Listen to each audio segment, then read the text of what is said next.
A father's journey and a visceral account of the brutality of the Ukrainian front line. Rohit has the exclusive story tonight of the former British soldier who went to fight and die for Ukraine's freedom. Is Jordan down? He's not responding. One man down, we're... Oh, nice idea! And of the father who has travelled out to Kyiv to try and make sense of his loss. It helps a little bit, but it still doesn't take away the fact that, you know, that he's not here anymore. So. It is a moving and at times shocking account of one man's sacrifice and what it is actually like to live and die on the front line. And tonight, a disturbing new development as the Russians bring down a $30 million US Reaper drone. Also on News at 10. Getting people back to work, measures on childcare and pension pots, but will the Chancellor do enough to boost our anemic growth? She said she was groomed, raped and beaten by an Asian gang, but it now turns out she was making it all up. Absolutely shocking new statistics from the police. Of 1,500 officers accused of mistreating women over a 6-month period, only 13 were sacked. The incredible destruction wrought by Cyclone Freddy, and the Welsh hills are alive with alpacas. Scientists already know that sheep and alpacas get on. What researchers want to know now is just how much grazing them together can benefit them and the environment.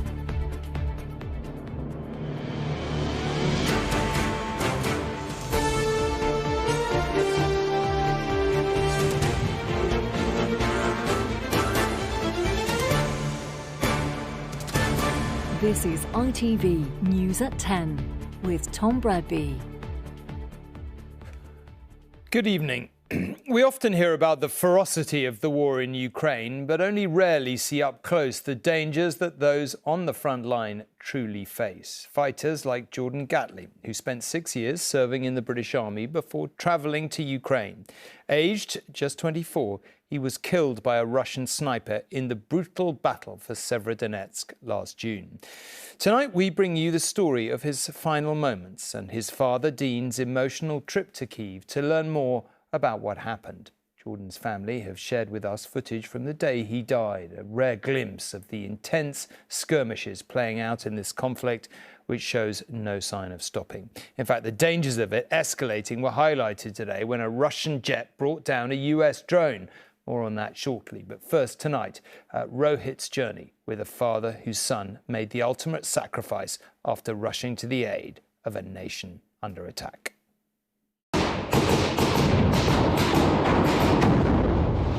Close up. The fight for Severodonetsk.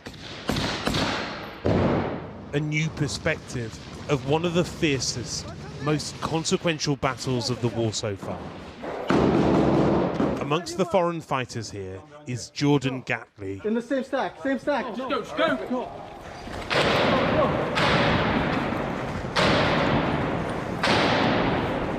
The clean-shaven 24-year-old from Cheshire. And this is the story of one battle, one soldier, and one grieving family.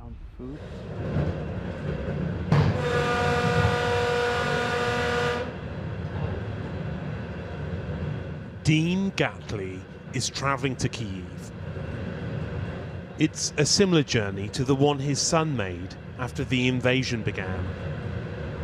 We're with him as he tries to find out more and better understand why Jordan never returned. As we're getting about 10 miles from Kyiv, I feel really quite anxious, getting very emotional. Yeah. It's just, I don't know, it's a feeling that's really difficult to explain. It's just starting to feel quite tense. The thought is here now, I'm coming to meet Jordan's colleagues and to see where he died. So. Jordan was Dean's firstborn. Oh, get out the road, get out the road, get out the road. These are some of the earliest images his family have of the baby who would become a young explorer. Yeah. Fighting alongside him that day was Anton, a Canadian soldier who survived and who can share with Dean and with us what happened in the now infamous battle for Severodonetsk. It's good to finally meet you. And you, mate. I can't say he's done so much for us so far already. It's just been amazing. But it's been a long few months. He knows the story of Jordan's final months. Really tough. And his final moments. And you keep safe, mate, all the time, yeah? Thank you for everything.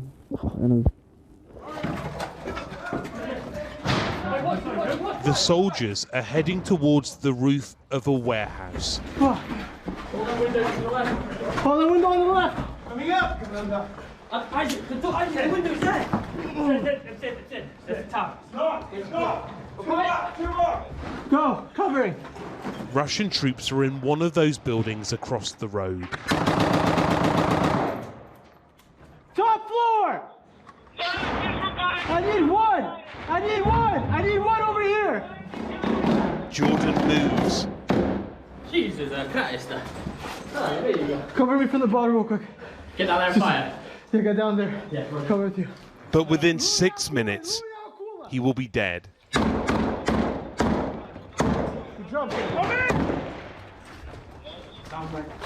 He fires more shots through the window frame. Some shots are fired back.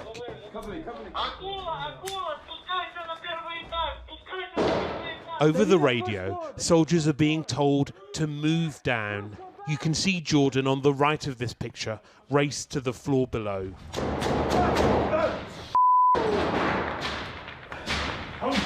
Мы застряли! На 6-й этаж! You almost hit Jordan just now. 2, 1. During the intense fighting, Jordan is hit. That was close, man. Any call signs? This is black. We're on the 6th floor on the stairwell. We can't go down. Every time we go down, we get shot at the stairwell. How copy? Jordan! Hey, tell him one down, we're pinned down. All right? One man down, we're pinned down. Is Jordan down? He's not responding. One man down, we're pinned У down. нас один трехсотых! У нас один трехсотых! Jordan!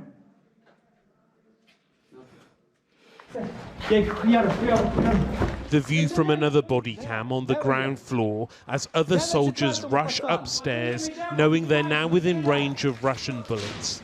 As they turn the corner, they make a discovery. 2 stories above them, their comrades are about to hear news of what they just saw. He's dead.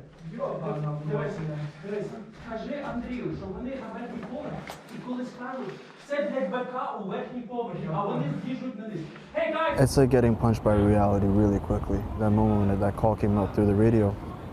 We lost a member of the team just now. As I was carrying Jordan out of there, that's when it hit the most. You know, you lost your friend, you lost your brother. And that's a pain that never goes away. The testimony and the footage give Dean a detailed account of the battle in the heat of last summer. But to be here now, to see it for himself, is to understand a little the sense of calling which cost Jordan his life. We couldn't have talked him out of it, no. He did, as soon as this started, he'd have watched that and he'd have thought, that's where I'm going. We are proud of what he's done. We'll probably never know to what extent he did make a difference. It helps a little bit, but it still doesn't take away the fact that, you know, that he's not here anymore, so. Ukraine's defence minister agrees to meet him. So significant was Jordan's role and the battle in which he fought. I've come to Kyiv today, first of all, to meet Jordan's team, but also to deal with Jordan's assets. What did your son say when he made his decision to come here? His exact words were, yep, sir.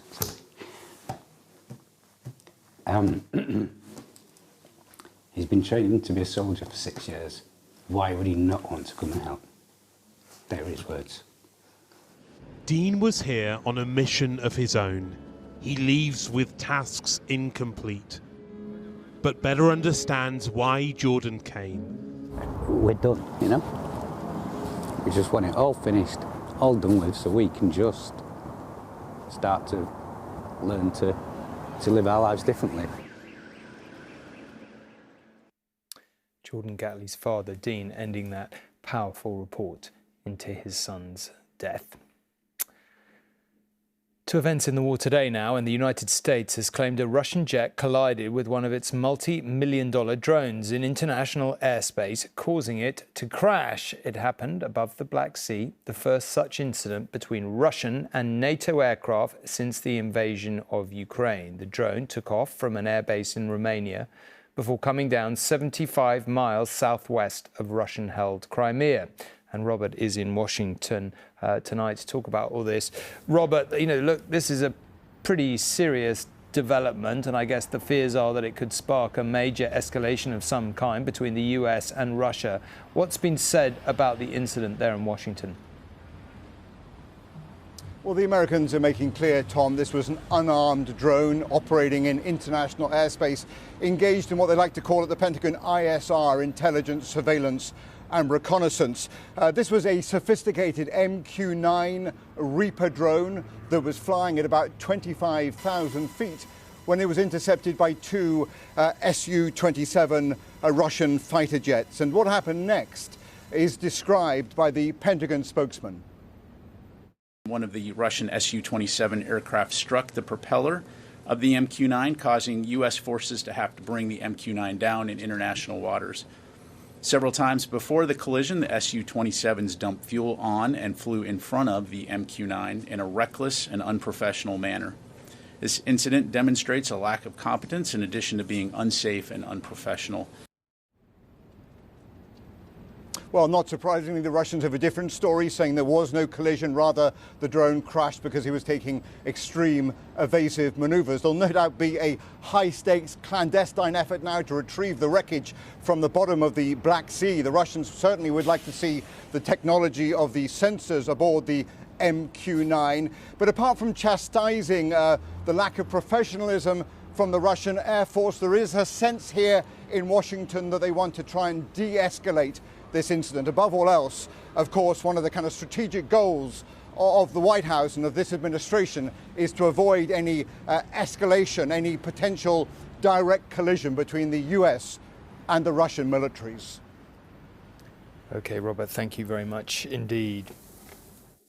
Well, let's come back here now. And tomorrow is Budget Day, which of course means many of the anticipated announcements are already being reported, just to make a radical change. Perhaps the most eye-catching, certainly if you're the parent of a young child, is the Chancellor's plan to expand the provision of free childcare to 1- and 2-year-olds in England.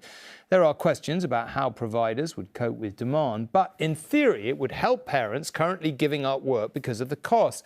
And that chimes with other ideas to boost the workforce too, including lifting the lifetime pension allowance. For many new parents, childcare is simply unaffordable.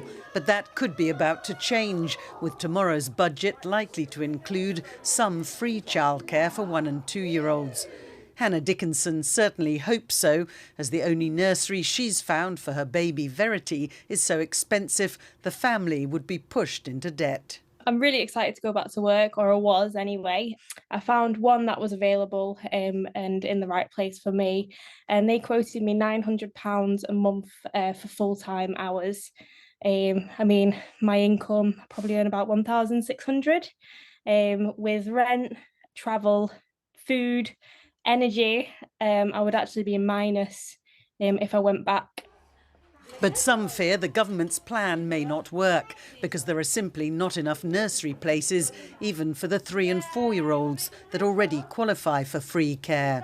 All this is going to do is, in a system that is already creaking at the seams because there is more demand than there is supply and there is underfunding, well, frankly, it will just collapse and then nobody will be able to get any childcare at all. Jeremy Hunt has been under increasing pressure from his own backbenchers to try to make childcare more affordable, while Labour has identified it as a key battleground for the next election. But the Chancellor also seems keen to target older groups in what's been dubbed a back-to-work budget. In his sights, doctors such as Wayne Jaffe, who left the NHS after 40 years because his pension contributions meant he faced a massive tax bill. Well, I felt really quite annoyed, actually, because I wasn't ready to retire, and to be practically forced to retire along with other colleagues because otherwise the financial penalties made it uneconomic to carry on working the same way. If I stayed in the pension scheme, I would have been hammered, and so I wasn't prepared to do that. It was junior doctors walking out today, but concerns about senior consultants walking out for good has led to a rethink in government whereby the lifetime cap on contributions is expected to rise dramatically. Particular professions such as NHS doctors have been hard hit by annual limits on their pensions, lifetime limits on their pensions, and the sort of big increases that are being talked about could make a significant difference to their willingness to stay in the NHS. How generous the Chancellor can really afford to be, we'll find out tomorrow. Libby Wiener, News at 10, Westminster. There may not be too many surprises in tomorrow's budget. Then again, you never know. Jeremy Hunt's stated goal is getting more people into work. Millions currently aren't, and that is a problem. And Joel is here, I'm very pleased to say, to tell us what's behind this and why it matters. Over to you, Joel. Tom, tomorrow the Chancellor will deliver a shopping list of policies designed to help people into work, which in one sense feels quite odd because, as the Office for National Statistics confirmed today, the unemployment rate in the UK, 3.7%, is at a near record low. The issue here is the size of the workforce. It shrunk. The total number of people in employment in the UK is almost 250,000 lower than it was 3 years ago. As a result, 27% of companies report they're struggling to recruit. This is a significant problem. It's also a uniquely British problem. But if the Chancellor manages to solve it, the prize is higher economic growth, lower inflation and higher tax revenues for all those wonderful public services. Now, excluding students, there are almost 6.7 million people of working age who are not working in the UK. Of those, 2.5 million are out of work due to long-term sickness. A record number and a 19% rise on 3 years ago. Now, according to the ONS, this trend began before COVID, and long COVID is unlikely to be the driving factor. There has apparently been a significant increase in the number of people who report suffering from mental illness or problems and disabilities connected to the back and neck. Also, as it stands, 1.7 million people in the UK are not working because they are looking after a family member at home. The government sees better childcare as part of the solution, but businesses will tell you they don't just need more staff, they need more qualified staff. We want to see very targeted skills training so that the government really has a sense of what the shortage areas are and are sort of putting their money where their mouth is in terms of making sure that there are incentives to train across the whole economy to fill those gaps. Now, one incentive to join the workforce, of course, is the squeeze on living standards, but the average person in work is feeling poorer. Real pay, adjusted for inflation, fell by 2.7% in January, the 15th consecutive monthly fall. There are plenty of jobs in the economy. Indeed, there are almost as many vacancies as there are people who are unemployed. Companies have been increasing pay to attract and retain workers, not by enough to keep up with price rises, but by more than enough to worry the Bank of England. The bank, of course, has been hiking interest rates aggressively to tame inflation. Bank rate has risen to 4% in a little over a year. And investors, Tom, are betting that the bank will raise interest rates again in 8 days' time. OK, Joel, for now, thank you very much indeed. And Joel and many of our other leading experts, Roberts and so on, will be joining me here for a special Budget Day programme tomorrow. That's 12:15 here on ITV1 for our coverage of the Chancellor's budget and what it means for your finances. Now to the story of Eleanor Williams. She said she was the victim of appalling crimes, that from a young age she was groomed by an Asian gang, raped and beaten. It sparked protests in the Cumbrian town of Barrow-in-Furness. The accused were threatened and 3 even tried to take their own lives. But her claims were complete fiction, lies which unravelled as police investigated. Today, a judge said we may never know why she did it, as he jailed her for 8.5 years. Eleanor Williams was a fantasist who told police tales of horrific sexual violence and exploitation and invented evidence to try and prove it. Mohammed Ramzan was falsely accused of leading a gang who drugged and trafficked her. A gang she claimed targeted her from the age of 12. A gang that didn't exist. What impact did these allegations have on your life? It was immense, really. It was really, really immense, and it turned out to become a harrowing ordeal because this you don't understand until you're actually being accused of this. The impact is only when you'll actually live in it. We were getting death threats. We had fire brigade come to our house, fit fire alarms, slept with fire extinguishers next to our bed. And now that I'm, reliving the moments, looking back, reflecting, you just realise that how scary of a position that was in. The lengths Williams went to were extraordinary. This footage shows her buying a hammer, which she'd used to self-inflict these injuries and then claim she'd been attacked.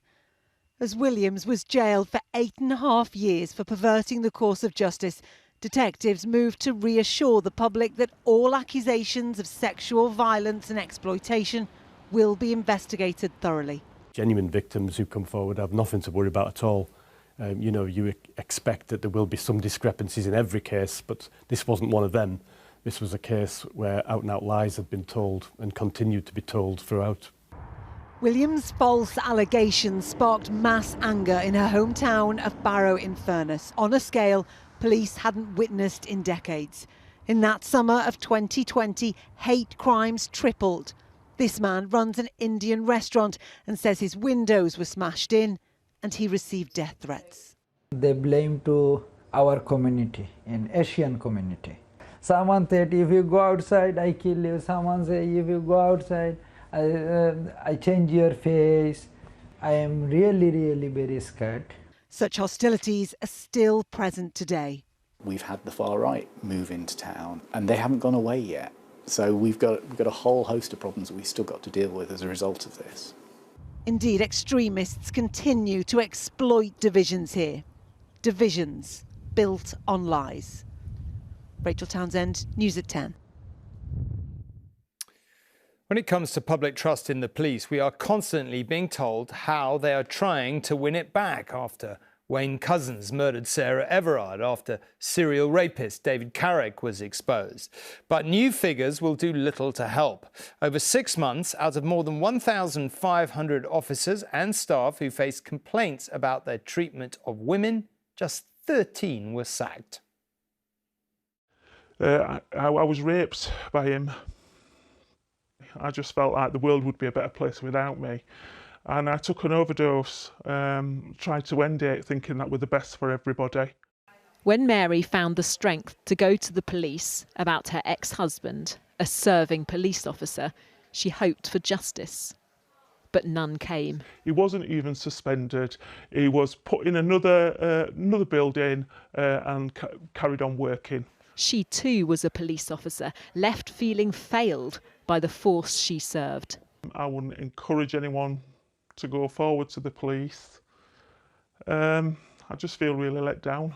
Now figures show she's far from alone. More than 1,500 police officers across England and Wales were accused of violence against women and girls in a 6-month period last year. In cases that had closed, 91% of complaints from the public were dropped by the police, while 70% of internal conduct cases, complaints raised by colleagues, were thrown out. In total, just 13 officers and staff were sacked for misconduct. Do you know Sarah? I don't know. Okay. It follows the case of Wayne Couzens, the Met police officer turned murderer. Close. What is it you're searching for?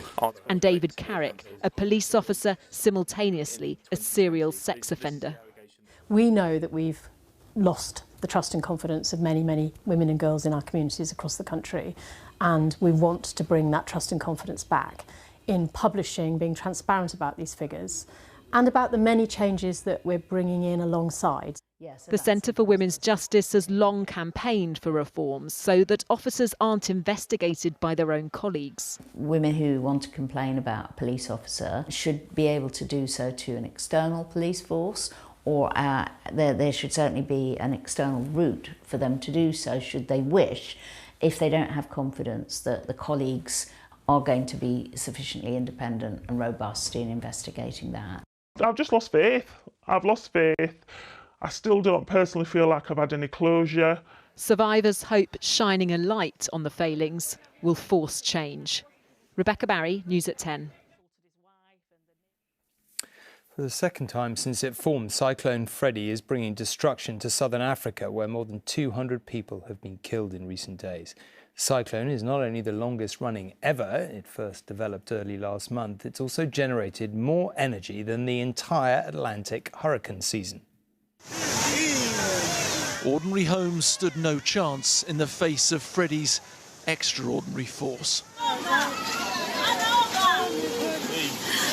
In just a couple of days, this storm has drenched much of Mozambique and Malawi in the same amount of rain London sees in a whole year. At least 200 people have died.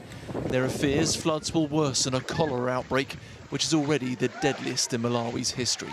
We are conveying the dead bodies, whenever we have found them, to Queen Elizabeth Central Hospital mortuary, of which is currently now full.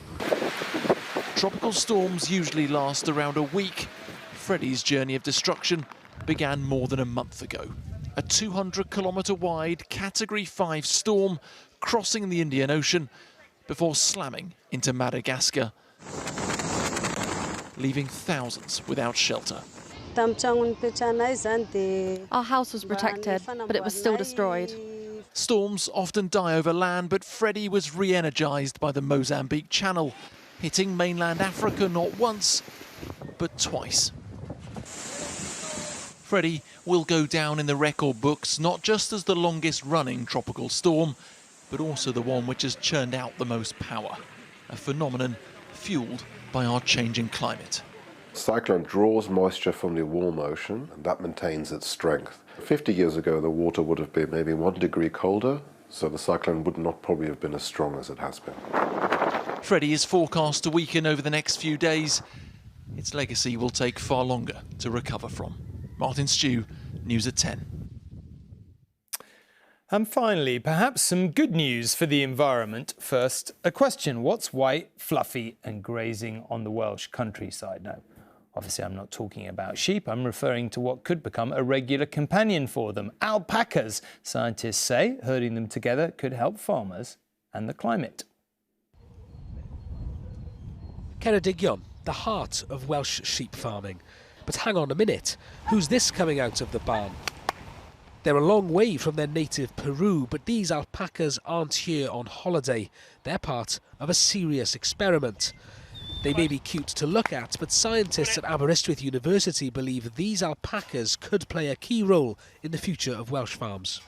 If we had sheep here now, they'd all be in the corner scared of us, but these are quite inquisitive. They're here in the middle of us and they're quite happy. There's 12 sheep up with these 8 alpacas and they're fine together. We're not looking at replacing the sheep with alpacas. We're looking how they can mix graze and how they can benefit each other. Some farmers in the UK are already using the ever-alert alpacas to protect their flocks from foxes, but their benefits could be much more wide-ranging. Scientists already know that sheep and alpacas get on. In fact, as you can see, they're often very good friends. What researchers want to know now is just how much grazing them together can benefit them and the environment. Alpacas have adapted to survive on poor quality diets, and the hope is they will gladly eat invasive species like purple moorgrass, leaving more of the good stuff for the sheep. From research that we've done some time ago with the wild cousins of the alpacas, shows that family likely really enjoys eating this grass that everything else would rather avoid. And if we can control that grass, we can help restore some of our peatlands, and they're really, really important for capturing carbon. With the Welsh Government's farming support payments shifting away from agricultural production towards carbon reduction, this experiment deep in the Cambrian mountains could radically change the face of Welsh farming. And the sight of Welsh sheep and their South American friends running through fields together could become a little less unusual. Rhys Williams, News at 10 in the Cambrian mountains. Lovely story. See you tomorrow lunchtime for the budget programme, 12:15. Good night.